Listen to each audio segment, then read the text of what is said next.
Hello student, कैसे हैं आप। तो आज हम पढ़ेंगे कंपनी लॉ के अंदर वन पर्सन कंपनी क्या होता है, पूरी डिटेल में जानेंगे हम। तो सबसे पहले वन पर्सन कंपनी, आपने कंपनी देखा प्राइवेट लिमिटेड, लिमिटेड कंपनी।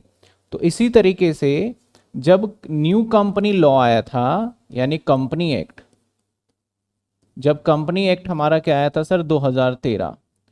तो 2013 company act new company act था। जब ये बन रहा था तो इस जब कंपनी एक्ट आया तो वहां पे एक और न्यू कंपनी को बना के दिया गया। बेसिकली दो से बहुत सारे ऐसे नए नए कंपनी फॉर्म हुए। पहले तो नॉर्मली यही था कि भैया प्राइवेट लिमिटेड कंपनी या लिमिटेड कंपनी, इसके अलावा तो कुछ है ही नहीं। नॉर्मली एक हमारा सेक्शन 25 में हुआ करता था, आज देखेंगे हम नॉन प्रॉफिट ऑर्गेनाइजेशन या लाइसेंसिंग कंपनी, ठीक है। लेकिन 2013 के अंदर बहुत सारी बदलाव आए, तो उसके अंदर वन पर्सन कंपनी आया। ये बनाया क्यों गया वन पर्सन कंपनी?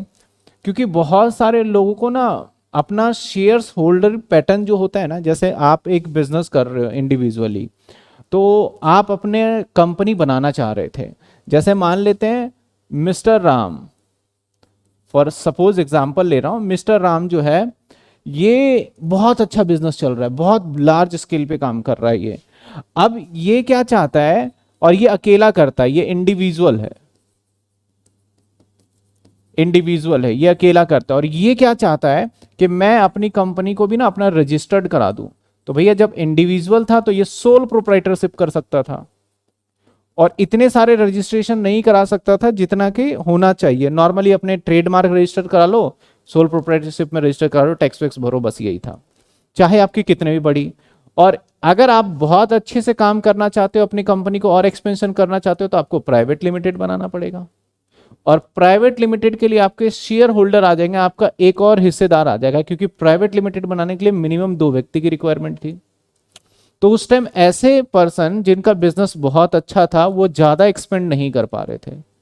तो फिर लॉ के अंदर अमेंडमेंट आया। अमेंडमेंट क्या होता है सर? लॉ के अंदर बदलाव आया, और हमारे हिंदुस्तान के कानून कंपनी एक्ट 2013 के अंदर बोला गया कि आज के बाद हम, अगर कोई ऐसा व्यक्ति है जो अपना बिजनेस कर रहा है, तो एक व्यक्ति भी अपना कंपनी बना सकता है और अपनी सारी चीजों को एक्सपेंड कर सकता है। तो वही हमारा है क्या, वन पर्सन कंपनी, नाम आ गया वन पर्सन कंपनी। इसको शॉर्ट फॉर्म में ना ओपीसी भी कहा जाता है। तो सर हम इसमें क्या डिस्कस करेंगे, वन पर्सन कंपनी क्यों बनाया गया। अभी जैसे मैंने बताया आपको कि हमें अपने बिजनेस को एक्सपेंड करना था और एक ही व्यक्ति इंडिविजुअल ही बिजनेस करेगा। दूसरा, इसके क्या रूल हैं, रूल क्या क्या होने चाहिए। वन पर्सन कंपनी में आपके डायरेक्टर होने चाहिए, और फिर क्या होना चाहिए, साइन कौन करेगा, और बाकी सारी चीजें हम रूल भी देखेंगे इसके अंदर। इसके बाद क्या वन पर्सन कंपनी अगर होता है और बाद में प्राइवेट लिमिटेड बदल सकता है, कन्वर्जन हो सकता है या पब्लिक में, वो भी देखेंगे।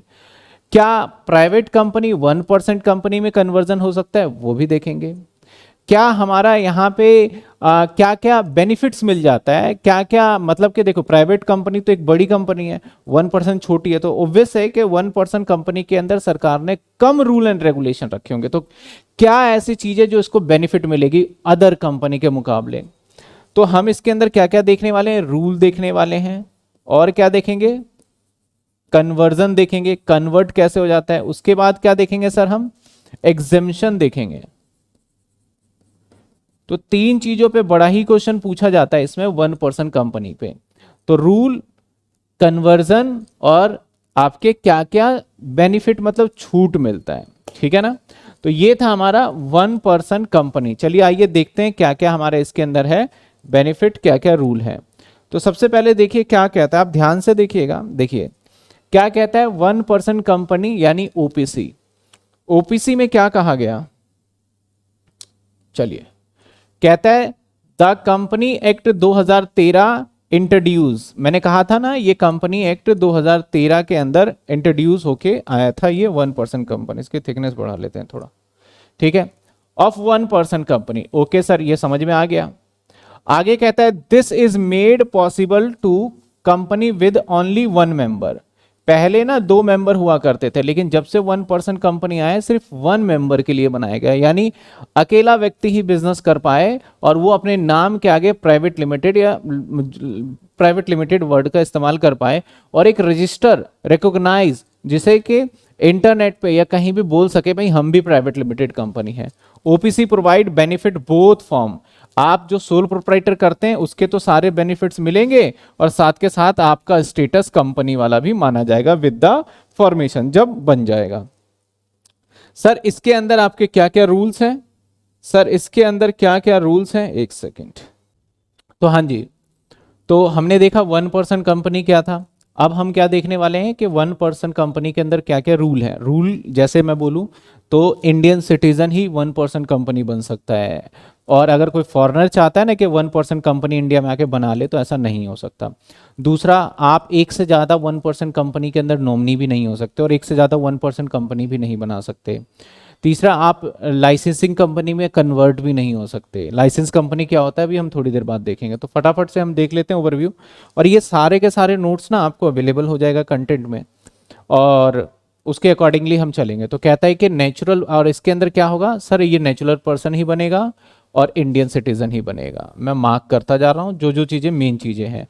इसके साथ sir no person shall eligible more than 1 company, एक कंपनी के लिए एलिजिबल नहीं है और नॉमिनी भी नहीं बन सकता। ठीक है ना, नॉमिनी बनाना जरूरी होता है हमारा, क्योंकि विदाउट नॉमिनी शेयर्स कैसे ट्रांसफर होगा। माइनर इसके अंदर नहीं बन सकता, वैसे तो हालांकि माइनर किसी में भी नहीं बन सकता। जब हम शेयर कैपिटल वाला चैप्टर पढ़ेंगे ना तो वहां पे केसेस देखेंगे, तो माइनर तो किसी पार्टनरशिप में भी नहीं बनाया जा सकता, कुछ एक्सेप्शन केस में बन जाता है। ठीक है, minor shall become no minor shall become nominee 1% company hold share with the beneficial interest. ठीक है, कैन नॉट इनकॉर्पोरेटेड और कन्वर्ट, हमारा जब इनकॉर्पोरेट हो गया तो उसे हम सेक्शन 8 वाली कंपनी के अंदर कन्वर्ट नहीं कर सकते। सर सेक्शन 8 वाली कंपनी कौन सी होती है? कुछ ऐसी कंपनी होती है जिसे एनजीओ बोलते हो ना, नॉन प्रॉफिट ऑर्गेनाइजेशन। तो हम अपने आप को रजिस्ट्रेशन कराते हैं कि भाई हम लोगों की भलाई करेंगे, और जब लोगों की भलाई करेंगे उसमें अपने आप को रजिस्ट्रेशन करा लेते हैं तो उसको बोलते हैं सेक्शन 8 वाली कंपनी। आगे अभी देखेंगे हम। तो ऐसी कंपनी जो कि लोगों की भलाई के लिए होता है, उस कंपनी के अंदर आप कन्वर्ट नहीं कर सकते। आपने ओपीसी बनाया और बिजनेस कर रहे हो और बाद में बोलो कि हम लोगों की भलाई करने वाली कंपनी बनेंगे, तो नहीं, क्योंकि उनको ना बहुत सारे बेनिफिट्स मिल जाते हैं, टैक्स में छूट मिल जाता है, नेम में रिलैक्सेशन, हम अभी आगे देख लेंगे। तो सर ये कन्वर्ट नहीं होता सेक्शन 8 में। Such company non banking financial institution, यानी बैंक वगैरह है तो बहुत बड़ी कंपनी होती है, तो वो ओपीसी नहीं बनाया जा सकता। बैंक वगैरह के लिए तो आपको प्राइवेट लिमिटेड बनाइए या फिर लिमिटेड बनाइए, यही 2 ऑप्शन अवेलेबल है। ठीक है, इसके साथ आगे क्या कहता है सर, कन्वर्जन की बात करते हैं। तो इसके कुछ रूल्स थे, रूल्स आपको क्लियर हुआ? फटाफट से एक बार मेरे साथ बोलिए। रूल के अंदर क्या है सर? इंडियन सिटीजन होना जरूरी है, माइनर नहीं बन सकता, एक से ज्यादा कंपनी में नहीं बन सकते, सेक्शन 8 कंपनी में कन्वर्जन नहीं हो सकता, सेक्शन 8 वाली कंपनी के अंदर कन्वर्जन नहीं हो सकता, और बैंकिंग कंपनी में नहीं बन सकता। फिर से बोलिए एक बार, आपका इंडियन सिटीजन होना जरूरी है, माइनर नहीं बन सकता, एक से ज्यादा कंपनी में नहीं बन सकता, बैंकिंग कंपनी के अंदर नहीं हो सकता, और सेक्शन 8 में कन्वर्जन नहीं हो सकता। कुछ रूल हैं जो आपको ध्यान रखने हैं बनाने के लिए। ठीक है, चलिए अगले पॉइंट पे आ जाते हैं, कन्वर्जन कर लेते हैं। चलो sir, conversion 1% company into public company या प्राइवेट कंपनी, यानी आपने अभी छोटी कंपनी बनाया था और आप चाहते हो कि अब हम बड़ी कंपनी बना रहे हैं, तो कन्वर्ट करने के लिए क्या करने पड़ेंगे? सारे रूल एंड रेगुलेशन फॉलो करने होंगे। रूल एंड रेगुलेशन क्या? आपको मेंबर बढ़ाना पड़ेगा। अगर आप 1% कंपनी हो तो आपके मेंबर कितने होंगे? 1। अब चाहते क्या हो, आपका कौन सा कंपनी बन जाइए? प्राइवेट, तो कितने मेंबर करने पड़ेंगे? मिनिमम 2। चाहते हो पब्लिक, तो मिनिमम कितने पढ़ने पड़ेंगे? 7। तो मेंबर बढ़ाना पड़ेगा आपको। Association of article, memorandum of association, ये सारा क्या करना पड़ेगा? ये ऑल्टर करना पड़ेगा, यानी बदलना पड़ेगा, उसमें चेंज करना पड़ेगा। अपने नाम के आगे अगर लिमिटेड में गए तो लिमिटेड लगाना पड़ेगा, या प्राइवेट लिमिटेड चलता रहेगा। आपका कैपिटल इंक्रीज करना पड़ेगा। तो बहुत सारी चीजें हैं, उसके हिसाब से देख लीजिए। फटाफट से बस मार्क कर रखा है, बहुत आसान है। कहता है 1% company shall alter memorandum. Alter memorandum का मतलब क्या होता है? हर कंपनी का अपना क्या काम करेगा नहीं करेगा वो मेमोरेंडम ऑफ एसोसिएशन में लिखा होता है। यानी हर कंपनी के अपने नियम कानून, article of association of memorandum of association में होता है।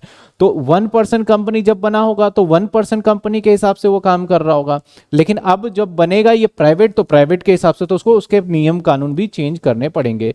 Resolution give affect the conversion conversion into make necessary change, मतलब कि उसमें बदलना है बस। रेजोल्यूशन क्या, 1% क्या चेंज करेगा, 1% कंपनी में कन्वर्ट, वो कन्वर्ट हो सकता है, प्राइवेट में भी हो सकता है और पब्लिक में हो सकता है, और लेकिन सेक्शन 8 वाली कंपनी के अंदर नहीं हो सकता, जो कि हमने पीछे रूल देखा था।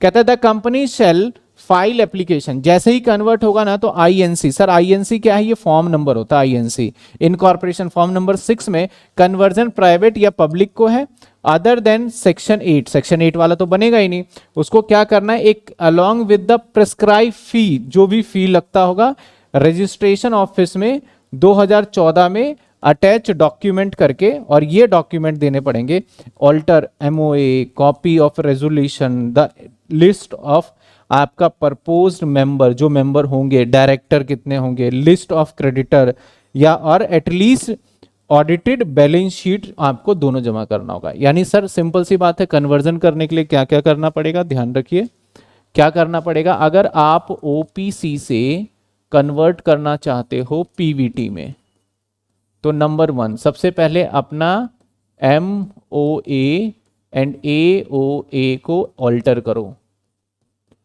सर ऑल्टर का मतलब बदल दो, चेंज कर दो, ठीक है। जैसे आपका ये होगा, आपको फॉर्म भरना होगा INC 6 और एक फीस के साथ प्लस आपको फी, और आपको जमा करवा देना होगा ROC रजिस्टर्ड ऑफ कंपनी को। और जब आप फॉर्म भरोगे तो क्या क्या डॉक्यूमेंट यहाँ पे चेंज करना है, आपको MOA चेंज करना है, आपको AOA भी चेंज वाला जमा करवाना है फॉर्म में। नंबर 3 आपको मेंबर के लिस्ट देना है, कौन कौन मेंबर होंगे, चेंज हो गया ना। नंबर 4 और क्या दोगे सर, और आपको क्रेडिटर का लिस्ट देना है, और क्या करना है सर, नंबर 5 में क्या था हमारा, नंबर 5 में हम ऑडिटेड बैलेंस शीट भी दे देंगे जाके, ठीक है। तो ये था हमारा ओपीसी से प्राइवेट कंपनी। तो फटाफट से मेरे साथ बोलना, ओपीसी से प्राइवेट लिमिटेड कंपनी में क्या है, रेजोल्यूशन पास कर दो, रेजोल्यूशन किस चीज का पास कर दो, और एमओए एओए ऑल्टर करना है आपको। इसके बाद INC 6 के साथ जो आपने ऑल्टर किए सारे डॉक्यूमेंट करके जमा करवा दो, आपकी कंपनी कन्वर्ट हो जाएगा सब्जेक्ट टू अप्रूवल के अकॉर्डिंगली, ठीक है ना। चलिए सर, अब कन्वर्जन प्राइवेट कंपनी, एक प्राइवेट कंपनी जो कि 1% से तो बड़ी कंपनी है, और वो ओपीसी बनना चाहता है, यानी बड़ी कंपनी है एक, और वो छोटा बनना चाहता है, बोलता है यार फंस गए बेफालतू में।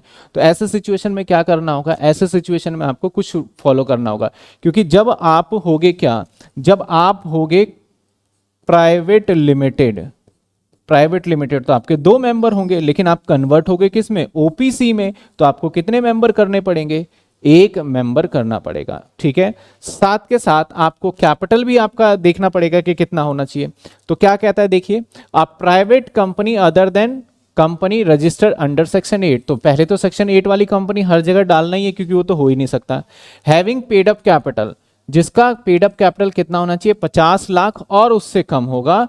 टर्नओवर कितना होना चाहिए, 2 करोड़ या उससे कम, किसका, पिछले 3 फाइनेंशियल ईयर का, और लेस में बी कन्वर्ट इटसेल्फ 1% कंपनी। यानी अगर आपकी पब्लिक कंपनी है, आपका पेड अप कैपिटल 50 लाख से कम है, और पिछले 3 सालों में आपने 2 करोड़ से कम की सेल करी है, तभी आप 1% कंपनी में कन्वर्ट हो सकते हो, नहीं तो आपको बड़ी कंपनी ही माना जाएगा। By passing special resolution pass करना पड़ेगा इन जनरल मीटिंग में, जनरल मीटिंग बुलाओगे और उसमें क्या करोगे, एक स्पेशल रेजोल्यूशन पास कर दोगे। मैंने बताया था रेजोल्यूशन क्या होता है, डिस्कशन, मतलब 75% लोगों से कंसर्न लेना है, ठीक है। इसके बाद आप एक स्पेशल रेजोल्यूशन पास करके आपका बन जाएगा सीधा, और ये सारे डॉक्यूमेंट डिपॉजिट कर देना है। क्या डिपॉजिट कर दोगे सर, आप जो भी ऑल्टर करोगे ना, ऑल्टर MOA या फिर AOA, जो भी आपने ऑल्टर किया है, ये सारा जमा कर दोगे किसको सर, ROC को, प्रिस्क्राइब फॉर्म और प्रिस्क्राइब टाइम के साथ, ठीक है।